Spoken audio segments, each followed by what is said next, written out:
Hey everyone, Richard from Digital Foundry here with a look at how Fallout 4 performance compares between the PS4 and Xbox One versions and our very own budget gaming PC featuring a Core i3-4130 CPU and an NVIDIA GTX 750 Ti graphics card. We chose these components for our budget build earlier this year, and going into Fallout, the questions we had were pretty straightforward. Did we have enough CPU power to get the job done, and would we need to overclock the GTX 750 Ti? Remember, you can add plus 200 to the GPU core and plus 400 to the RAM in a tool like MSI Afterburner, and temps and power consumption barely shift, while performance improves substantially. It's like a free upgrade, and often makes the difference between hitting PS4 performance levels and, well, not. But as things turned out, the OC was unnecessary. But the first order of business was to set up our quality levels to match console. We ran some initial comparisons and came to the conclusion that no single PC preset matches what the consoles are doing. We're looking at a mixture of low settings in some areas of environment detail, medium settings elsewhere, and then a smattering of higher settings in terms of faraway detail and visual effects work.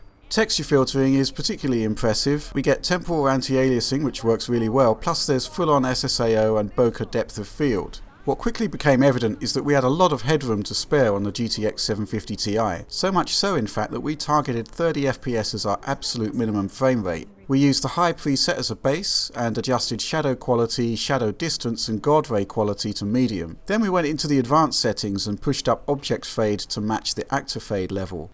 The end result is pretty self-evident. We match console quality visuals, and in fact we exceed them on distance detail, and our frame rate never drops below 30 FPS. Prior Bethesda games based on the same core engine, including the last-gen Fallout titles and indeed Skyrim, always seem to favour PC hardware, and that remains the case with Fallout 4. The engine is very clearly multi-core aware this time around though. We saw a max 94% utilisation of our i3 in the zombie shootout, with all 4 processing threads utilised. Other later testing with an i7 saw a remarkably even load distribution across all 8 threads there, and on top of that the VRAM utilisation of the game is remarkably restrained. At 1080p, even on ultra settings, you're unlikely to break the 2GB threshold. So, an interesting turn of events. Our budget PC offers higher visual fidelity and improved performance compared to the consoles. However, there are no frame rate locking options, hence the variable performance seen here.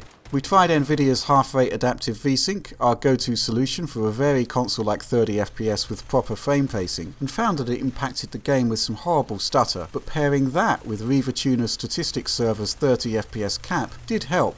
It's not ideal to be honest. Rather than lurch about between 30 to 45 FPS, we'd prefer to lock at 30 for an entirely consistent experience. In the fullness of time we may well need some INI tweaking to get that properly sorted. But in the meantime, we'd say it's great news overall for PC owners. There's scalability here and very good raw performance and image quality, even on our budget-orientated rig. We'll be back with more in-depth Fallout PC testing soon, but in the meantime, make sure you subscribe so you don't miss a thing. Thanks for watching.